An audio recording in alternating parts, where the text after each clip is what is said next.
നമസ്കാരം. പാമ്പൻ്റെ ഗീത 15ാം ദിവസത്തിലേക്ക് സ്വാഗതം. നമ്മളിന്ന് ചർച്ച ചെയ്യുന്നത് ഭഗവത്ഗീതയിലെ 1-ാം അധ്യായം അർജുന വിഷാദ യോഗത്തിലെ 10ാമത് ശ്ലോകം, അപര്യാപ്തം എന്ന് തുടങ്ങുന്ന ശ്ലോകം. ആ ശ്ലോകത്തിലേക്ക് നമുക്ക് പോകാം. അപര്യാപ്തം തദസ്മാകം ബലം ഭീഷ്മാഭിരക്ഷിതം പര്യാപ്തം ത്വിദമേതേഷാം ബലം ഭീമാഭിരക്ഷിതം. അപ്പോൾ ദുര്യോധനൻ ദ്രോണാചാര്യരോട് ഇങ്ങനെ സംസാരിച്ചുകൊണ്ടിരിക്കുകയാണ്, തുടർന്നും സംസാരിക്കുകയാണ്. ഇപ്പോൾ ഇരു സേനകളുടെയും, കൗരവസേനയുടെയും പാണ്ഡവസേനയുടെയും ശക്തി ദൗർബല്യങ്ങളെക്കുറിച്ചാണ്, അതിനുള്ളൊരു താരതമ്യമാണ് അദ്ദേഹം നടത്തിക്കൊണ്ടിരിക്കുന്നത്. അപ്പോൾ ഇവിടെ ഈ ശ്ലോകത്തിൽ നമ്മൾ ശ്രദ്ധിക്കേണ്ട രണ്ട് വാക്കുകൾ, ഒന്ന് പര്യാപ്തം, അപര്യാപ്തം. നമ്മൾ മലയാളത്തിൽ എപ്പോഴും ഉപയോഗിക്കുന്ന വാക്കുകളാണ് പര്യാപ്തവും അപര്യാപ്തവും, നമുക്കതിൻ്റെ അർത്ഥം അറിയാം. മറ്റ് ഒരേപോലെ ഉപയോഗിച്ചിരിക്കുന്ന രണ്ട് വാക്കുകൾ ഭീഷ്മാഭിരക്ഷിതം, ഭീമാഭിരക്ഷിതം. ഭീഷ്മാഭിരക്ഷിതം എന്ന് പറഞ്ഞാൽ ഭീഷ്മരാൽ സംരക്ഷിക്കപ്പെടുന്നത്, ഭീഷ്മരാൽ സംരക്ഷിക്കപ്പെടുന്ന സേന അഥവാ കൗരവസേന. ഭീമാഭിരക്ഷിതം, ഭീമനാൽ സംരക്ഷിക്കപ്പെടുന്നത്, അതായത് പാണ്ഡവസേന.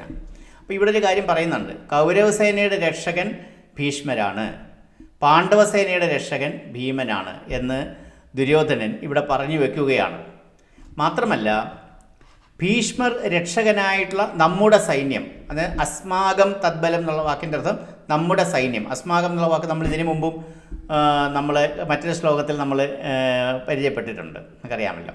അസ്മാകം തു വിശിഷ്ടായി എന്ന് തുടങ്ങുന്ന പദ്യം, ആ ശ്ലോകം. അപ്പോൾ അതാണ് ഭീഷ്മർ രക്ഷകനായിട്ടുള്ള നമ്മുടെ സൈന്യം, അസ്മാകം തദ്ബലം തുലവും അപര്യാപ്തമാണ്. അതത്രയ്ക്ക് അങ്ങോട്ട് പോരാ, അതങ്ങോട്ട് പൂർണ്ണമായും ഒരു വിജയത്തിനായി സജ്ജമല്ല.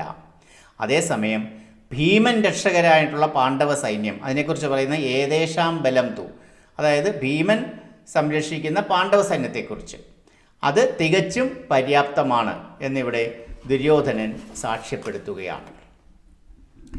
അപ്പം ഇനി നമുക്ക് ഇതിനകത്ത് കുറച്ച് ട്വിസ്റ്റ് വരുന്നുണ്ട്. എന്താണെന്ന് ഞാൻ പറയാം.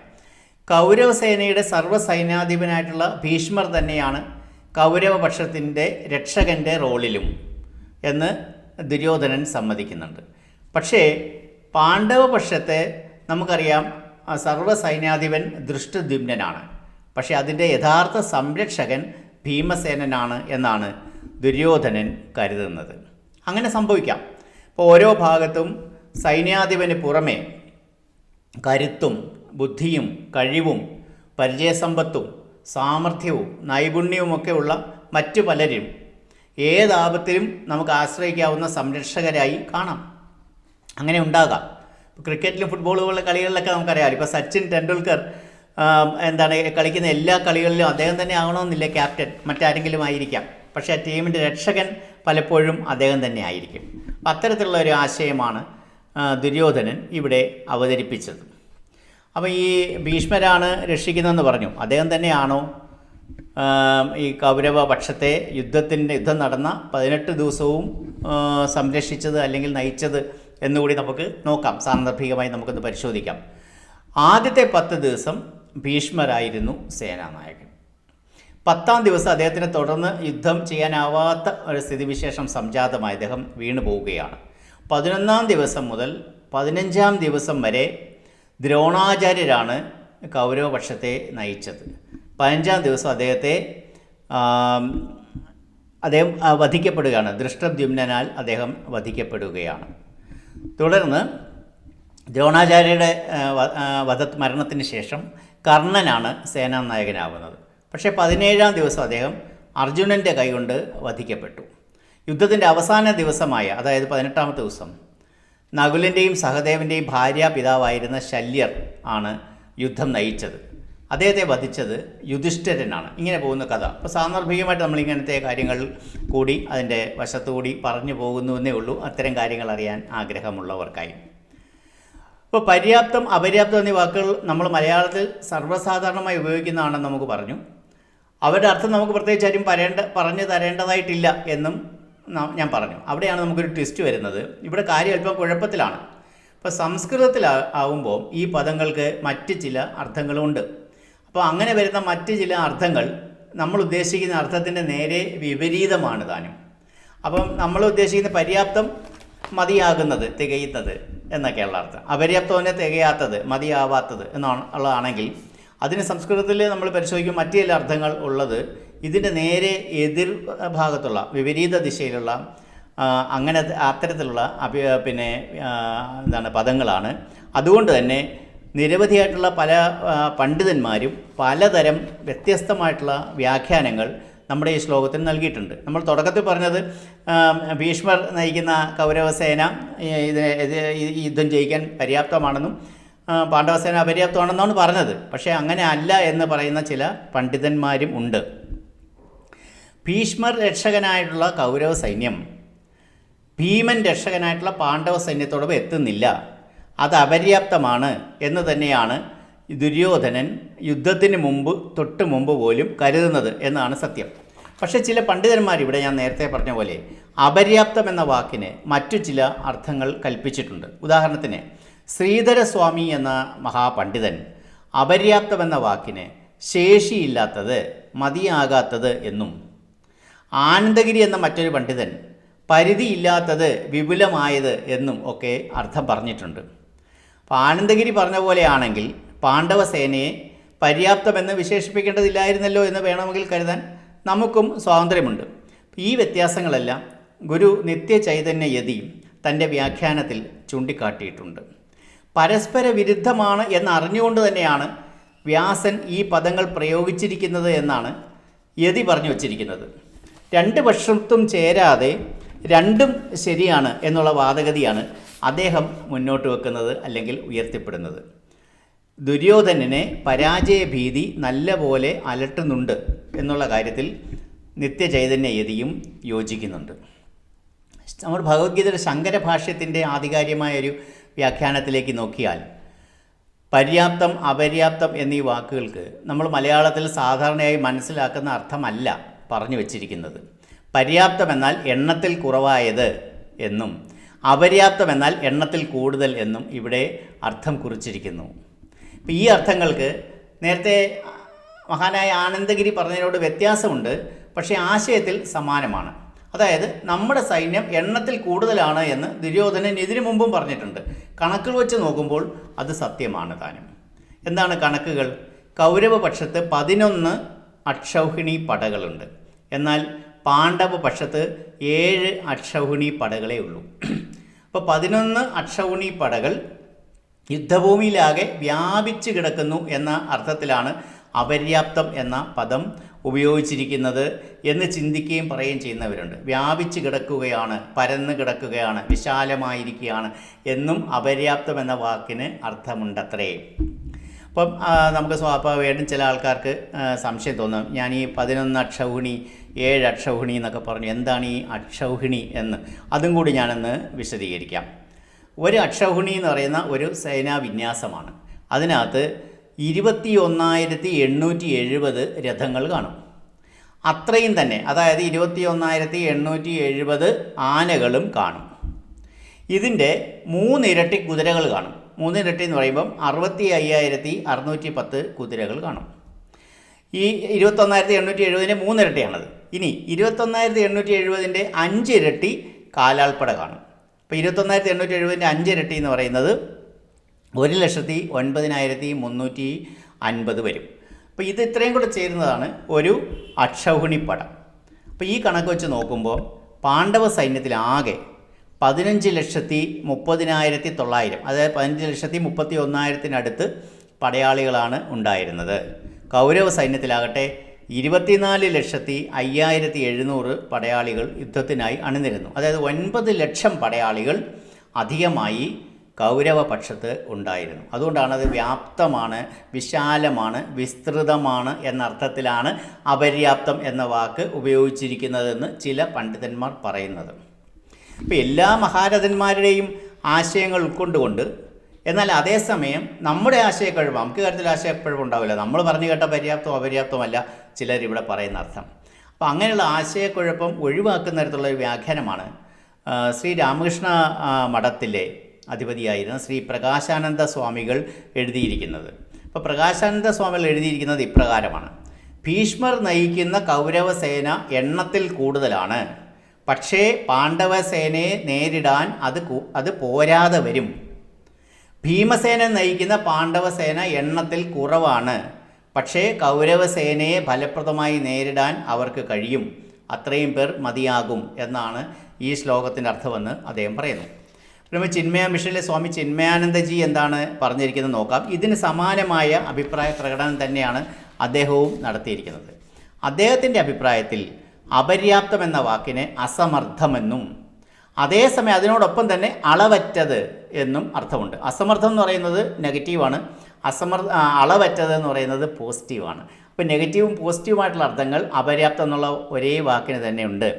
അതേസമയം പര്യാപ്തം എന്ന വാക്കിന് ചിന്മയാനന്ദ സ്വാമി പറയുന്നത് ഒരർത്ഥം സമർത്ഥം, മറ്റൊരർത്ഥം പരിമിതം. അപ്പോൾ സമർത്ഥം എന്നുള്ളത് പോസിറ്റീവായിട്ടുള്ള അർത്ഥമാണ്, പരിമിതം ലിമിറ്റഡ് എന്ന് പറയുന്നത് നെഗറ്റീവായിട്ടുള്ള അർത്ഥമാണ്. അപ്പോൾ ഒരേ വാക്കിന് തന്നെ പോസിറ്റീവും നെഗറ്റീവുമായിട്ടുള്ള അർത്ഥങ്ങൾ, വിപരീതം എന്ന് തോന്നിക്കാവുന്ന രീതിയിലുള്ള അർത്ഥങ്ങൾ, ഇതിൻ്റെയൊക്കെ ആശയവും പരസ്പരം വിപരീതമാണ്. അപ്പോൾ ഭീമൻ, അടുത്തയായിട്ട് ഞാൻ നോക്കുന്ന പണ്ഡിതൻ ആരാണെന്ന് വെച്ചാൽ ഡോക്ടർ എൻ ഗോപാലകൃഷ്ണനാണ്. നമുക്കറിയാം അദ്ദേഹം എന്താണ് എഴുതിയിരിക്കുന്നത് നോക്കാം.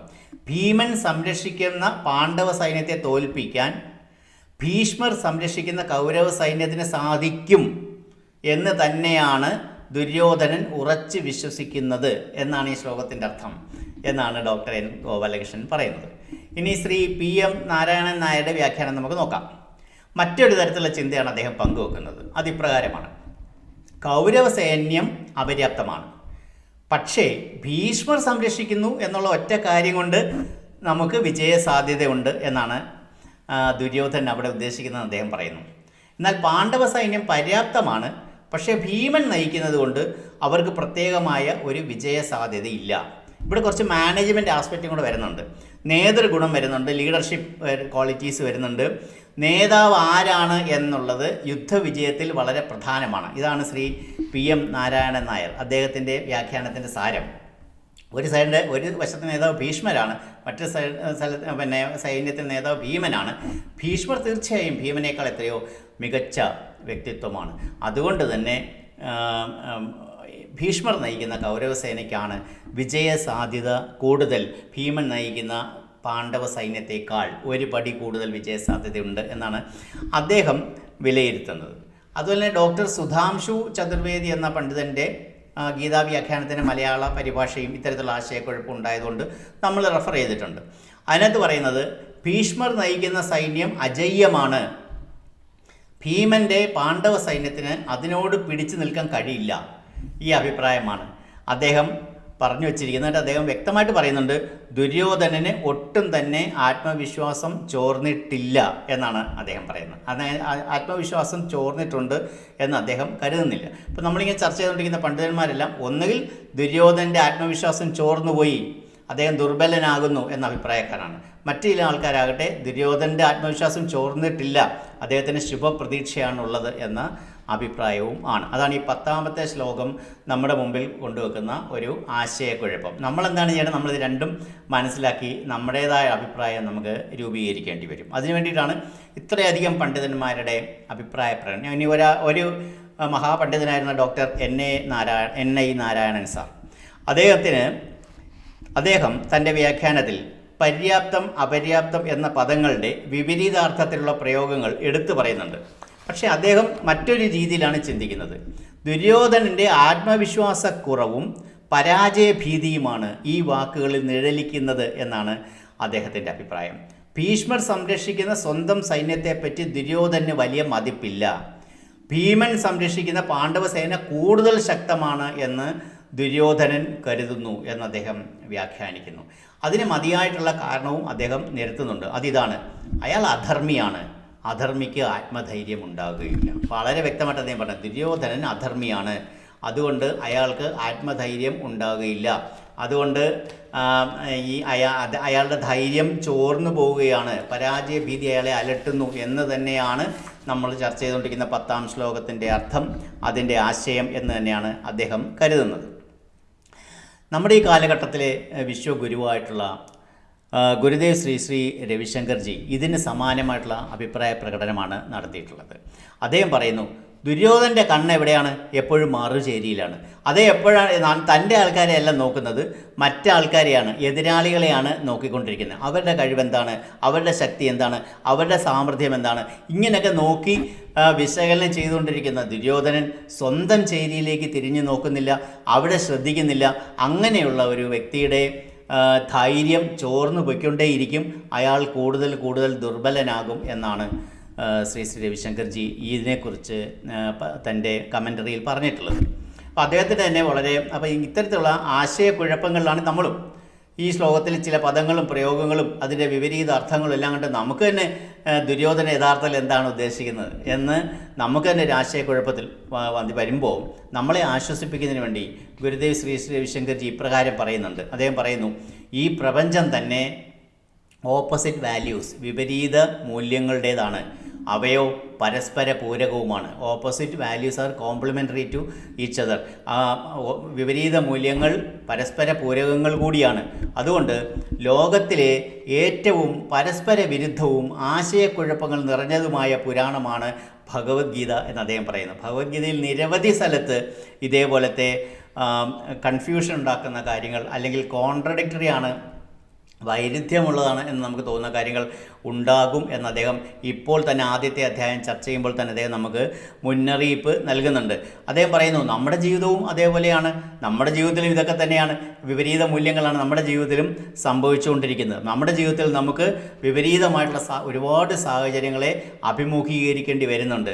അതിനെ ധൈര്യപൂർവ്വം നേരിടാൻ നമ്മളെ പ്രാപ്തരാക്കി, നമ്മളെ നേരിടുന്ന വിപരീതമായ ഘടകങ്ങളുടെ എല്ലാം മുകളിലേക്ക് ഉയർന്ന് അവയെ ഫലപ്രദമായിട്ട് നേരിട്ട് പടിപടിയായി ജീവിതത്തിൽ നമ്മെ ഉയർത്തിക്കൊണ്ടുവരാനായി നമ്മെ സഹായിക്കുന്ന ഗ്രന്ഥമാണ് ഭഗവത്ഗീത. അപ്പോൾ ഈ പ്രപഞ്ചത്തിൽ വൈരുദ്ധ്യങ്ങളുണ്ട്, സ്വാഭാവികമായിട്ടും അത് ഗീതയിലും ഉണ്ടാകും. ഇനി വരുന്ന ഈ 1-ാം അധ്യായത്തിലെ 10-ാം ശ്ലോകത്തിൽ മാത്രമല്ല, ഇനി വരാൻ പോകുന്ന പല അധ്യായങ്ങളിലും പരസ്പര വിരുദ്ധമെന്ന് തോന്നുന്ന കാര്യങ്ങൾ ഉണ്ടാകാം. പക്ഷേ എന്തിനാണ് അതങ്ങനെ ഭഗവാൻ പറഞ്ഞിരിക്കുന്നത്? വ്യാസ ഭഗവാൻ എന്തിനാണ് അങ്ങനെ എഴുതിയിരിക്കുന്നത്? അല്ലെങ്കിൽ അവ നമ്മളെ ആത്മീയ പുരോഗതിയിലേക്ക് നമ്മളെ നയിക്കാനായി സഹായിക്കാൻ വേണ്ടിയിട്ടാണ് അത്തരത്തിലുള്ള പരാമർശങ്ങൾ ഭഗവത്ഗീതയിൽ ഉള്ളത് എന്നാണ് ശ്രീ രവിശങ്കർജി അദ്ദേഹത്തിൻ്റെ വ്യാഖ്യാനത്തിൽ പറയുന്നത്. അപ്പോൾ ഇത് നല്ല രീതിയിൽ മനസ്സിരുത്തി കേൾക്കുക. ചിലപ്പോൾ ആശയക്കുഴപ്പമുണ്ടെങ്കിൽ 1-2 പ്രാവശ്യം കേൾക്കുന്നത് നല്ലതാണ്. അതുപോലെ തന്നെ നമ്മൾ കഴിഞ്ഞു പോയിട്ടുള്ള 1 മുതൽ 9 വരെയുള്ള ശ്ലോകങ്ങൾ ഒരിക്കൽ കൂടി ഒന്ന് പാരായണം ചെയ്ത് ആ അർത്ഥങ്ങളൊക്കെ ഒന്നുകൂടി ഒന്ന് മനസ്സിലാക്കി അരക്കിട്ട് ഉറപ്പിക്കുന്നത് ഇനി അടുത്ത 11-ാം ശ്ലോകത്തിലേക്ക് പോകുന്നതിനെ നമ്മളെ സഹായിക്കും. നമ്മൾ നേരത്തെ പറഞ്ഞ പോലെ നമ്മൾ അർത്ഥം മനസ്സിലാക്കി ഓരോത്തിൻ്റെയും ആ അർത്ഥവും അതിൻ്റെ ഉള്ളതും ഇല്ലാത്തതുമായിട്ടുള്ള അതിൻ്റെ കാര്യങ്ങൾ, അതിൻ്റെ വശത്തുകൂടിയുള്ള കാര്യങ്ങൾ, സപ്പോർട്ടിംഗ് ആയിട്ടുള്ള കാര്യങ്ങൾ, ഉദാഹരണത്തിന് അക്ഷഗുണിയെ പറ്റി പറയുമ്പോൾ നമ്മൾ അക്ഷഗുണി എന്താണ് എന്ന് പറഞ്ഞു. അപ്പോൾ ഇങ്ങനെ നിരവധിയായിട്ടുള്ള, അല്ലെങ്കിൽ കൗരവസേനയുടെ നായകൻ ഭീഷ്മരാണെന്ന് പറഞ്ഞപ്പോൾ അദ്ദേഹം കൂടാതെ മറ്റാരൊക്കെയാണ് നായകന്മാരെന്ന് പറഞ്ഞു. പിന്നെ നിരവധിയായിട്ടുള്ള കാര്യങ്ങൾ നമ്മൾ നല്ല രീതിയിൽ റിസർച്ച് നടത്തിയിട്ട് നമ്മളിവിടെ അവതരിപ്പിക്കുന്നുണ്ടല്ലേ. അപ്പോൾ അതെല്ലാം നല്ല രീതിയിൽ കേൾക്കുക. ഒരു പ്രാവശ്യം മാത്രം കേട്ടാൽ പോരാ, സമയം കിട്ടുമ്പോഴൊക്കെ കേൾക്കുക, അത് ഹൃദയസ്ഥമാക്കുക. നമ്മൾ അർത്ഥം അറിഞ്ഞിട്ട് ഈ ശ്ലോകങ്ങൾ നമ്മൾ കേൾക്കുമ്പോൾ അല്ലെങ്കിൽ നമ്മൾ പാരായണം ചെയ്യുമ്പോൾ നമുക്ക് പണ്ടത്തേക്കാൾ എളുപ്പത്തിൽ നമുക്ക് പാരായണം ചെയ്യുന്നതായിട്ട് നമുക്ക് തോന്നുന്നില്ലേ? തീർച്ചയായിട്ടും ഉണ്ട്. അപ്പോൾ അതുകൊണ്ട് നമ്മളിപ്പോൾ ഇതിൻ്റെ അർത്ഥം നല്ലോണം അറിഞ്ഞു കഴിഞ്ഞല്ലോ. അപ്പോൾ നമുക്ക് എല്ലാവർക്കും ഒരുമിച്ച് നമ്മുടെ മുമ്പിൽ കയ്യിലുള്ള ഭഗവത്ഗീത എടുത്ത് കയ്യിലേക്ക് വെക്കാം, തുറന്നു വെക്കാം, ശ്ലോകം 10 എടുക്കാം, നമുക്ക് ഒരുമിച്ച് പാരായണം ചെയ്യാം. അപര്യാപ്തം തദസ്മാകം ബലം ഭീഷ്മാഭിരക്ഷിതം പര്യാപ്തം ത്വിദമേതേഷാം ബലം ഭീമാഭിരക്ഷിതം. നന്ദി, നമസ്കാരം.